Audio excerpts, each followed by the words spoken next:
Hello guys, welcome back to my channel. So आज जिस book की हम बात कर रहे हैं उस बुक का नाम है beautiful venom by Rina Kent. और आज इस वीडियो में हम कवर करने वाले हैं चैप्टर नंबर 5 और चैप्टर का नाम है डालिया। So without any further ado let's start the chapter. लगातार सोच समझकर प्लानिंग, पूरी कैलकुलेशन और बहुत ज़्यादा सब्र, महीने, और आज आखिरकार वही दिन आ गया।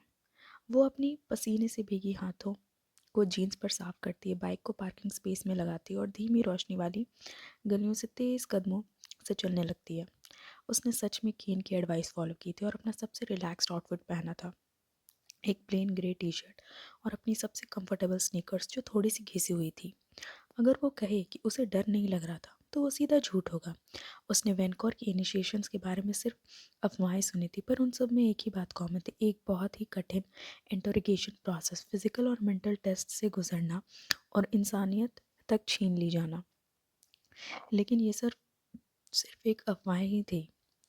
वेनकर के मेंबर्स के अलावा कोई सच नहीं जानता था। उसके हाथ पैरों में हल्की सी कंपन और कदमों में बोझ होने के बावजूद कोई भी डर उसे वॉयलेट के लिए जस्टिस लाने से नहीं रोक सकता। वॉयलेट और वो खून के रिश्तों से नहीं जुड़ी थी, लेकिन उनकी मुलाकात एक फॉस्टर होम में हुई थी, उस सबसे अब्यूजिव फॉस्टर होम में जहाँ वो कभी रहती थी, और वहीं दोनों का बॉन्ड बना। वायलेट ने हमेशा उसे बचाया जब वो आदमी जो उनकी देखभाल करने वाला था शराब पी के होश खो देता था और उन्हें मार देता, या जब उसकी बीवी उसे मेथ की आदत लगाने की कोशिश करती। एक रात वॉयलेट ने उसका हाथ पकड़ा और भाग जाने का सजेशन दिया। कुछ टाइम तक वो होमलेस रही और वॉयलेट ने मना कर दिया कि वो किसी शेल्टर या केयर सिस्टम के किसी और जगह जाए। दोनों को ही उस पर भरोसा नहीं था। उस वक्त वो लगभग 12 साल की थी और वॉयलेट 13 की। किसी वजह से उनके पीछे foster parents Martha and Gerald ने तुरंत उन्हें रनअवे या मिसिंग रिपोर्ट नहीं किया, और वॉयलेट ने कहा कि उसने हैंडल कर लिया। उसे नहीं पता था वॉयलेट ने उन्हें कैसे मना लिया, लेकिन उसे लगता था कि वजह वॉयलेट की आंख पर पड़ा हुआ ब्लैक आई था और वो मन ही मन उन दोनों को मार देना चाहती थी। पर सबसे आखिरी चीज़ जो वो चाहती थी वो ये थी कि पकड़ी जाए और किसी और अब्यूजिव फोस्टर होम में धकेल दी जाए। खुशकिस्मती से वॉयलेट अपनी एज से बड़ी लगती थी, इसलिए उसे एक शेडी रेस्टोरेंट में जॉब मिल गई। उसने ओनर लेडी से भीख मांगी कि जब वो इवनिंग शिफ्ट में काम करे तब उसे स्टोरेज रूम में पढ़ने दे।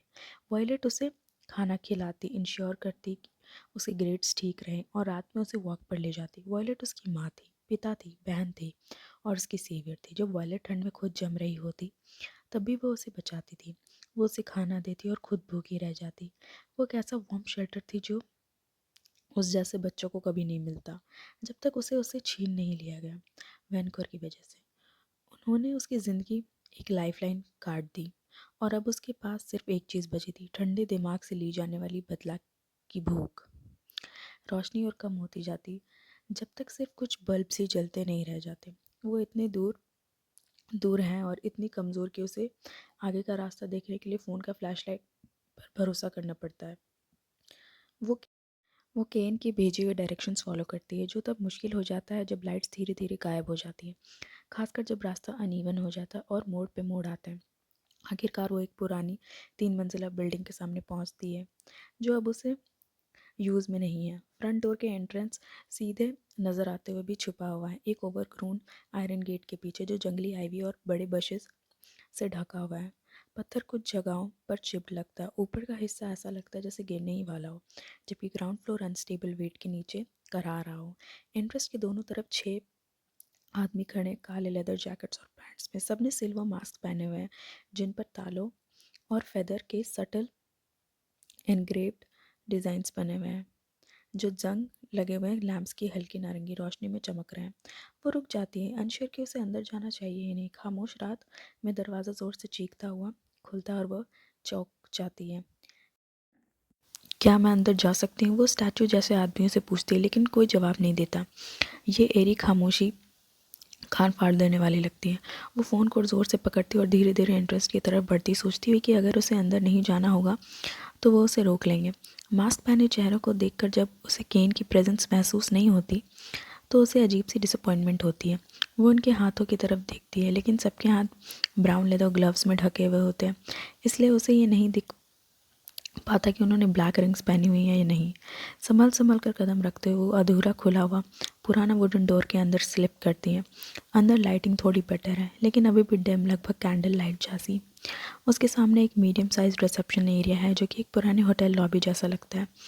दागदार कारपेट, घिसा हुआ लंबा डेस्क और डार्क ग्रीन सोफ़ा जो हवा में फैली हुई धूल और माइल्ड्यू की बदबू का रीज़न लगता है। वो 4 दरवाजे नोटिस करती है, हर कोने में एक जो अलग अलग रंगों में पेंट किए गए हैं, लाल, काला, ग्रे और सफ़ेद।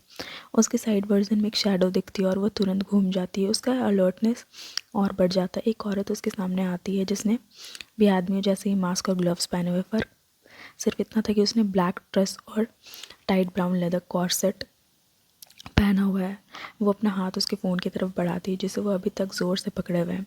फ़ोन देते वक्त उसकी आखिरी बार नोटिफिकेशन चेक करते केन का मैसेज की उम्मीद में। जब कुछ नहीं मिलता तो वो मजबूरी में फ़ोन दे देती है। औरत फ़ोन को डेस्क पर रखती है और मैकेनिकल तरीके से उसकी फ्रिस्किंग करती है। वो उसकी स्मेल लेने की कोशिश करती है, लेकिन सिर्फ जेनेरिक लेदर की स्मेल आती है। कम रोशनी की वजह से वो औरत की आंखों का असली रंग तक नहीं पहचान पाती। हाँ, उसे उसकी गर्दन में पहनी हुई एक सिल्वर सर्पटीन चेन दिखती है जिसमें टैलो पेंडेंट लटक रहा होता है। वो उसकी फिटनेस वॉच भी उतार कर फ़ोन के पास रख देती है, फिर एक कदम पीछे हटकर हाथ सामने बांध लेती है। क्या मैं जा सकती हूँ? उसकी आवाज़ खामोशी से ज़्यादा तेज़ लगती है, उसके अपने कानों के लिए भी। औरत कुछ नहीं बोलती, बस सीधा आगे देखती रहती है, बिल्कुल एक मूर्ति की तरह। तो मैं मान लूँ कि मैं किसी भी दरवाजे से जा सकती हूँ। कोई जवाब नहीं आता। ठीक है फिर। वो लाल और काले दरवाज़ों से दूर रहती है, ऑब्वियस रीजंस की वजह से। उन रंगों में ही कुछ ओमनियस सा लगता है। सफ़ेद दरवाज़ा भी वो रिजेक्ट करती है। पेपर पर सेफ लग सकता है, लेकिन अगर ये एक साइकोलॉजिकल ट्रिक हुआ और रंग उल्टे निकले तो वो सबसे बुरी ट्रायल के का सामना नहीं करना चाहती। एक गहरी सांस के साथ वो ग्रे दरवाजे की तरफ कदम बढ़ाती है और फिर रुक जाती है।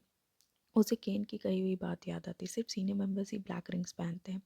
उसका मानना है कि उसने काला रंग उनसे एसोसिएटेड होगा। सिल्वर जो उस सिचुएशन में ग्रे का इक्विवेलेंट है, शायद उस औरत और बाहर खड़े आदमियों से जुड़ा हुआ, बिल्कुल उनके मास्क की तरह। अगर वो लोग सुपरविजन और सिक्योरिटी जैसे मंडेन काम कर रहे हैं तो वो सीनियर्स नहीं हो सकते। आखिरी पल में वो अपनी डायरेक्शन बदल कर काले दरवाजे की तरफ चली जाती है। शायद केन उसके पीछे हो, और अगर वो मदद ना भी करे तो कम से कम एक जाना पहचाना चेहरा तो दिखेगा। जैसे ही वो नॉब घुमाती है, एक तेज चीख जैसी आवाज़ हवा में गूंज जाती है और उसकी नंगी बाहों पर गूज़बम्प्स उभर आते हैं। वो पीछे एक आखिरी नज़र डालती है और देखती है कि वो औरत उसे देख रही है, बिना पलक झपकाए, बिल्कुल मूर्ति की तरह। वो थूक निकलती है और अंदर चली जाती है। छत से लटकती हल्की सी रोशनी लंबी सीढ़ियों को दिखाई देती है। वो नीचे उतरना शुरू करती है। जब पीछे मुड़कर देखते हैं तो जिस दरवाजे से वो आई थी वो बंद हो चुका होता है। कुछ देर तक नीचे जाने के बाद उसे नीचे एक और मेटल डोर मिलता है। वो संभल कर उसे खोलती है और अंदर कदम रखती। गहरी अंधेरा और पूरी तरह घेर लेता है। जब दरवाज़ा धीरे धीरे पीछे बंद होता है, हल्की सी चीख के बाद एक सॉफ्ट क्लिक होती है जो सीधा उसके सीने पर लगती है। उसे कुछ भी दिखाई नहीं देता, अपने हाथ भी नहीं। वो पीछे हाथ बढ़ाकर नॉब ढूंढती है और कुछ ठंडा और फ्लैट महसूस करती है, जैसे एक छोटी सी मेटल प्लेट। वो इधर उधर हाथ घुमाती है, उसके छोटे नाखून लकड़ी की दरारों में अटक जाते हैं, लेकिन खोलने का कोई तरीका नहीं मिलता। एक टूटी हुई सांस उसके होठों से निकलती है और वो बिल्कुल स्थिर खड़ी रहती है, अपने ही एक्सिस्टेंस को मुश्किल से महसूस करते हुए। वो फंस चुकी है और उसे फंसा हुआ महसूस करना पसंद नहीं, खासकर उस वक्त के बाद जब वो कई घंटों तक अपने मरे हुए पेरेंट्स के साथ कार में फंसी रही थी, जब तक उसे ढूंढा गया। वो सोचना चाहती है कि उस हल्की सी क्लॉस्ट्रोफोबिया ख़त्म हो चुकी है, लेकिन जितना वो ज़्यादा देखती है कुछ नहीं दिखता, उतना ही उसका सीना बिछता जाता है। ड्रिप। वो चौंक जाती है, पिंजरे में बंद जानवर की तरह इधर उधर देखती है। ड्रिप। पानी, कहीं से पानी टपक रहा था। ठंडी हवा उसकी स्किन को काटने लगती है और गीली मिट्टी की तीखी बदबू, साथ ही किसी सड़ी गली चीज़ों की हल्की सी स्टेंच उसके नाक में बस जाती। वो अपनी बाहें दोनों तरफ फैलाकर गीली पत्थर को छूती है। एक सुरंग या फिर कोई गुफा। संभल कर वो एक कदम आगे बढ़ाती है और फिर एक और, अभी और उसे पत्थर को छूते हुए। खामोशी बूझी है, सिर्फ कभी कभी पानी की बूंदों की आवाज़ अंधेरे में गूंजती है। हर कदम इतना तेज़ लगता है जैसे दीवारों से इको कर रही हूँ। जब उसे यकीन हो जाता है कि ज़मीन सेफ है तो वो तेज़ चलने लगती है।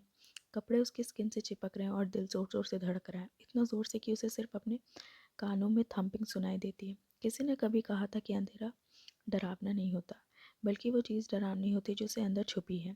इसलिए पूरी तरह नज़र ख़त्म होने के बावजूद वो फिर भी आंखें सिकोड़ती है, पलकें झपकाती है और कुछ भी देख पाने की कोशिश करती है। उसे नहीं पता कि कितने देर तक चलती है, लेकिन इतनी लंबी कि उसके शरीर में थकान महसूस होने लगती है और गला सूख जाता है। शायद ये इसलिए भी है क्योंकि वो हद से ज़्यादा अलर्ट है, जैसे वो किसी हॉरर राइड के स्केलेटन के अचानक सामने से जाने का इंतज़ार कर रही हो। वैसे वो ये सब हैंडल कर सकती है, या कोई भी हॉरर जैसा सिनेरियो। फिक्शनल जंप स्केयर्स उसे हिला नहीं पाते, खासकर जब उसका बचपन असल मॉन्स्टर्स के बीच बीता हो। वो आगे बढ़ती है, अभी भी दीवारों को छूते हुए, और आखिरकार उसका heart beat comparatively normal rhythm में आ जाता है। उसकी ट्रायल शायद टनल के एंड पर होगी। जितनी जल्दी वो वहाँ पहुँचे उतना बेहतर। डालिया, वो जम जाती है, उसकी सांस गहरी हो जाती है और एक झटके में उसकी कंपन उसके शरीर में दौड़ जाती है। मामा। उसने ये आवाज़ तब से नहीं सुनी जब वो 6 साल की थी। 15 साल से ज़्यादा वो हो चुके हैं। पेरेंट्स की मौत के बाद वो एक घर से दूसरे घर घूमते रहती, एक फॉस्टर मॉम से दूसरी तक, जब तक सब जैसे ना लगने लगे। लेकिन मामा की आवाज़ वो कभी नहीं भूल सकती थी, उसकी नरमी, प्यार और रात रात भर कपड़े सिलने की वजह से आई हुई हल्की सी थकान। मामा जैसा प्यार उसे कभी किसी ने नहीं किया। डालिया हनी। अंधेरे में वो आवाज़ फिर से आती, बिल्कुल एक फरिश्ते की तरह। वो अपनी नीचे वाली होठ काट लेती है ताकि वो उसे पुकार ना दे और बता ना दे कि ये कितनी यादें आती है। ये एक ट्रायल है, ये लोग उसके दिमाग के साथ खेल रहे हैं। उसके सामने एक तेज़ रोशनी चमकती, वो आंखें सिकोड़ती फिर बंद कर लेती है। उसकी पलकों के पीछे एक नारंगी सी लेयर बन जाती है जब तक उसे नज़र धीरे धीरे एडजस्ट होती है। हंसी की आवाज़ उस तक पहुंचती है, वो धीरे से फिर आंखें खोलती है। उसके सामने दीवार पर एक लाइट प्रोजेक्ट हो रही है जिसमें उसके टॉडलर ईयर्स के पुराना वीडियो चल रहा है। वो लगभग 1 साल की लग रही है। उसके चौबी छोटे छोटे हाथ एक लेदर सोफ़ा पकड़ रहे हैं जो रंग बिरंगी क्विल्ट के साथ ढका हुआ है। उसके भूरे कर्ल्स बिखरे हुए हैं और आज से ज़्यादा हल्के रंग के। Come on honey, come to mama. Camera जब मॉम की तरफ घूमता है जो घुटनों पर बैठी होती है तो उसकी नज़र धुंधली हो जाती है। इतना ज़्यादा वक्त बीत चुका है कि वो लगभग भूल ही गई थी कि मॉम दिखती कैसी थी। एक्सीडेंट के बाद बैंक ने घर फोरक्लोज कर लिया, फिर उसकी चीज़ें को ऑक्शन में बेच दिया और बाकी ये तो फेंक दिया या एक डोर की बुआ के पास भेज दिया जिसने उसे रखने से मना कर दिया। उसके पास अपने पेरेंट्स की एक भी तस्वीर नहीं बची। उनकी सिर्फ तस्वीर उसके दिमाग में थी और सालों में वो बदल गई थी, डिस्टॉर्ट हो चुकी थी। लेकिन अब ये वीडियो देखकर वो आखिरकार अपनी मामा को फिर से देख पा रही है। वो मॉम जैसी ही लगती है, बस मॉम की स्किन थोड़ी ज़्यादा टैन थी, बाल ज़्यादा लाइट, आंखें ब्राउन, जबकि उसकी हेज़ल है। मॉम एक खूबसूरत औरत थी, लेकिन जो चीज़ें उसे सबसे ज़्यादा याद आती वो उसकी स्टनिंग मुस्कान, जो चाहे हालात कितने भी मुश्किल क्यों ना हो कभी उसके चेहरे से गायब नहीं हुई। Come on baby, one more step.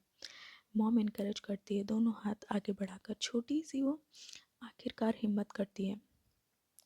वो मॉम की तरफ बढ़ती है और नशे में लड़खड़ाते आदमी की तरह चलती है। मामा मामा यस। मॉम खुशी से चीखती है जब उसके कदम चलकर उसकी बाहों में गिर जाती है। मॉम उसे ज़ोर से गले लगाती है, खड़ी होती है और फिर वह हवा में घूमती है जब वो बिना कंट्रोल के हंसी से फूट पड़ती है। मॉम कैमरा की तरफ देखती हैं और आंखों में खुशी के आंसू चमक रहे होते हैं। Did you see that horn? Dahlia के first steps, I did that की आवाज़ उसकी ज़्यादा गहरी लगती है जितने उसे याद है। वीडियो थोड़ा हिलता है और जूम करता है जब वो उनकी तरफ आते हैं। आखिरी फ्रेम में डैड की एक धुंधली तस्वीर उस पर रुक जाता है। स्क्रीन पर स्टिल फ्लिकर होती है और फिर एक और ज़्यादा अंधेरी वीडियो आ जाती है, रोड सर्वेलेंस फुटेज। जैसे ही वो क्लिप के पास उल्टी पड़ी हुई एक गाड़ी की ग्रेनी इमेज देखते ही उसके होंठ खुल जाते। एक पुरानी नीली टोयोटा, डैड की कार। वीडियो तेज़ रिवाइंड होती है और उसके कान भिन-भिना उठते हैं। वो देखती है कि अपोजिट डायरेक्शन से एक ट्रक आ रहा है, तेज़ हेडलाइट्स और ज़ोर ज़ोर से बजता हॉर्न जैसे उसका सिर फाड़ देगा। उनकी कार इधर उधर हिलती है और वह ठंडे सख्त ज़मीन पर घुटनों के बल गिर जाती है। दोनों हाथों से अपने कान ज़ोर से दबा लेती है ताकि क्रैश की आवाज़ न सुने, लेकिन आवाज़ उसके हाथों के पार घुस जाती है और इतनी ज़ोर से कानों में फटती है कि वो चीख उठती है। एक पल के अंदर ही वो 15 साल पहले पहुंच जाती है। डैडी। बैक सीट से उसकी छोटी सी आवाज़ आती है, हे देखो देखो तुम्हारा डैडी ड्राइव कर रहा है। डाल। मॉम पीछे मुड़कर कहती है और उसके बाल सहलाती है, उसे डिस्ट्रैक्ट मत करो, ठीक है? पर मुझे अपनी डॉल दिखानी है। वो मुंह फुलाकर कहती है, फिर अपनी डॉल को डैड की सीट के पीछे धकेल देती है। डैड देखो, बंद करो डॉल, मॉम सख्ती से डांटती है। उसके होंठ कांप जाते हैं और वह रोने लगती है। अपनी डॉल को ज़ोर से सीने से लगाकर, मत रो बेबी। डैड उसकी तरफ देखते हैं, तुम्हारी डॉल बहुत सुंदर है। सच? वो आंसू से बीच से बोलती है। हाँ, लेकिन तुमसे ज़्यादा सुंदर नहीं जॉन। मॉम चीख उठती है जब एक अंधी सफ़ेद रोशनी गाड़ी अंदर चमक जाती है और ज़ोर से क्रैश हवा में गूंजता है।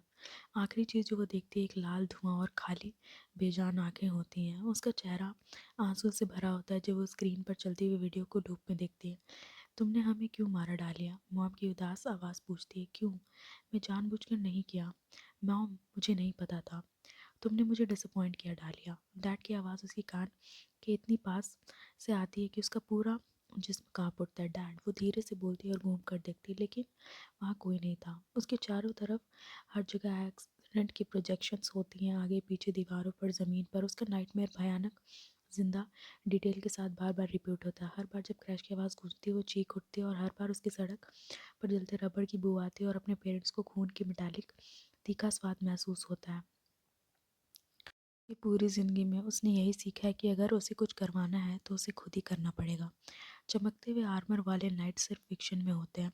किस्मत कभी उसके साथ नहीं रही और कभी होगी भी नहीं। ये साइकोलॉजिकल टॉर्चर निराशा का एक साइकिल में रिपीट होता रहता है, जो धीरे धीरे उसकी सैनिटी को घिस देता है। उसके हाथ पैर सुन्न होने लगते हैं जब पास्ट की साएं खींच कर टेढ़े मेढ़े हो जाते हैं और हर बार सीन रिपीट होने पर नए जालिम विस्पर्स में बदल जाते हैं। तुमने अपने पेरेंट्स को मारा, तुम जिंदा क्यों हो? तुम्हें मरना चाहिए था, उन्हें नहीं। अगर तुम इतनी स्पॉइल्ड ब्रैट नहीं होती तो ये सब नहीं होता। उनके जाने की वजह तुम हो, फिर तुम खुद के लिए बुरा क्यों नहीं फील करती हो? यहाँ विक्टिम तुम नहीं हो, मेन कैरेक्टर एनर्जी बंद करो। मर्डरर मर्डरर मर्डरर नहीं। वो चीख कर खड़ी हो जाती है, अपने चेहरे से नाक का पानी और आंसू पोंछते हुए। एड्रेनलिन उसकी नसों में आग की तरह दौड़ रहा होता है जब वो सीने को बिना पल के झपकाए देखती है। हाथ पीछे हुए, पैर कंधों के बराबर फैलाकर। दर्द होता है फिर भी वो नज़र नहीं हटाती। दर्द होता है फिर भी वो उसे शुरू से अंत तक फिर से देखती है। उसके पेरेंट्स चले गए हैं लेकिन वॉयलेट नहीं, कम से कम पूरी तरह से नहीं। वॉयलेट को उसकी ज़रूरत है और अगर वॉयलेट के लिए उसे ये टॉर्चर सहना पड़े तो वो तैयार है। जैसे ही वीडियो ख़त्म होती है वो खुद को अगले राउंड के लिए रेडी करती है। एक और विजुअल और ऑडिटरी हमला, बट प्रोजेक्शंस पूरी तरह गायब हो जाते हैं। एक छोटी सी वॉल लैम्प झिलमिल करके ऑन होती है। वो वाकई एक टनल में है। आंसू से भरी नज़र से वो छत पर ब्लिंक करती हुई कैमरा लाइट देखती है और जिस भी कोई उसे देख रहा होता है उसकी तरफ घूर के देखती है। जब वो अपने हाथों को पीछे से आंखें पूछती है, तुम मुझे नहीं तोड़ सकते, कोई नहीं तोड़ेगा। कॉन्ग्रेचुलेशंस डालिया, एक आदमी कहता है। उसकी 100वीं आवाज़ टनल में गूंज जाती है। तुम मेंटल टेस्ट पास कर चुकी हो लेकिन अभी फिजिकल टेस्ट बाकी है। करेक्शन, ये मेंटल और फिजिकल दोनों है, क्योंकि ये एक ट्रायल है। अगर तुम वो सेफ वर्ड बोलो जो तुमने तुम्हें इनवाइट करने वाले सीनियर मेंबर के साथ एग्री किया था तो सब कुछ रुक जाएगा। तुम्हें एस्कॉर्ट करके कैंपस और टाउन से बाहर निकाल दिया जाएगा। उसके बाद अगर तुम छुप रही हो तो तुम अपनी ज़िंदगी रख सकती हो, अगर नहीं तो बाकी तुम्हारे इमेजिनेशन पर छोड़ता हूँ। वो थूक निकलती है और इधर उधर देखती है। उसने पहले ही केन को कह दिया था कि वो वर्ड नहीं बोलेगी और अब भी उसका इरादा नहीं बदला है। उसने सबसे बुरे नाइटमेयर को फिर से जीने से ज़्यादा बुरा कुछ नहीं। दाएं तरफ कहीं एक दरवाज़ा खुलता है। वो आंखें सिकोड़ती है, अपनी शैडोज़ में उसकी एग्जैक्ट जगह नहीं देख पाती। एक लंबा सिलॉट उसकी तरफ पड़ता है। आदमी उसके बिल्ड और हाइट से लगता है। उसने काली टी शर्ट, जीन्स और आर्मी बूट्स पहने हुए हैं। उसके हाथ काले लेदर ग्लव्स में ढके हुए होते हैं और चेहरा एक काले मास्क से छुपा होता है जो प्लेग डॉक्टर जैसा लगता है। लेकिन इस मास्क पर तेज़ बेचैन कर देने वाले सेरेप्टिन और टैलेंट डिटेल्स घूमते हुए बने होते हैं, जैसे कोई बददुआ। वो वही खड़ा रहता है। उसकी हाइट छोटी सी जगह को और छोटा बना देता है। जब वो उसे घूर कर देखता है उसकी ठंडी नज़र कपड़ों के पार घुसकर सीधा उसकी स्किन तक आती है। वो दोनों तरफ देखती है, भागने का रास्ता ढूंढते हुए। वो बिल्कुल हिलता नहीं, जैसे उसके अगले मूव का इंतजार कर रहा हो। टनल जितनी दूर तक उसकी आंखें देख सकती थी उतना दूर तक फैली हुई है, कोई एंड नज़र नहीं आता। शायद यही पॉइंट है। वीडियो के हमले से उसके हाथ पैर अभी भी काँप रहे होते हैं लेकिन वो हिम्मत जोड़ती है, घूमती है और भागती है। वो 2 कदम भी पूरे नहीं कर पाती, उसके पैर पकड़ ले जाते, ज़मीन खिसकती है और वो धम से गिर जाती है। उसका घुटना मिट्टी वाली ज़मीन से इतनी ज़ोर से लगता है कि उसकी हड्डियों तक दर्द महसूस होता है। एक भारी वज़न उसके ऊपर से गिरता है। उसे नीचे दबा देता है और उसके फेफड़ों से हर वो छटपटाती है, अपने आप को छुड़ाने की कोशिश करती है। उसे नहीं पता होता कि लड़ना भी चाहिए या नहीं। ये सिर्फ सर्वाइवल इंस्टिंक्ट है, जन्मजात और बिना सोचे समझे। अंदर से वो जानती है कि वो अपने से इतने बड़े आदमी को हरा नहीं सकती, लेकिन फिर भी वो कोशिश करने से रुकती नहीं। एक ग्लव्ड हाथ उसकी गर्दन से गर्द लपेट जाता है, उसका चेहरे पर ऊपर उठाता है और घूमता है जब तक वो उस भयानक मास्क को देख नहीं लेती। रेड, ये तो बोलो या सबमिट करो। उसकी आंखें फैल जाती है। केन, ये केन की आवाज़ है। सो यहाँ होता है ये चैप्टर ख़त्म। कल हम लोग बुक में कवर करेंगे chapter number 6. So don't forget to like, share, comment, subscribe to my channel. And don't you think this book is similar to God of Malice? क्योंकि उस बुक में भी इनिशिएशन होता है एंड लॉट ऑफ स्टफ्स जो कि similar है। But आप चाहते हैं कि मैं इस बुक के आगे के चैप्टर्स भी कवर करूँ, then do let me know in the comment section. And thank you for pouring so much love to me, and don't forget to like, share, comment, subscribe to my channel, means a lot. Thank you.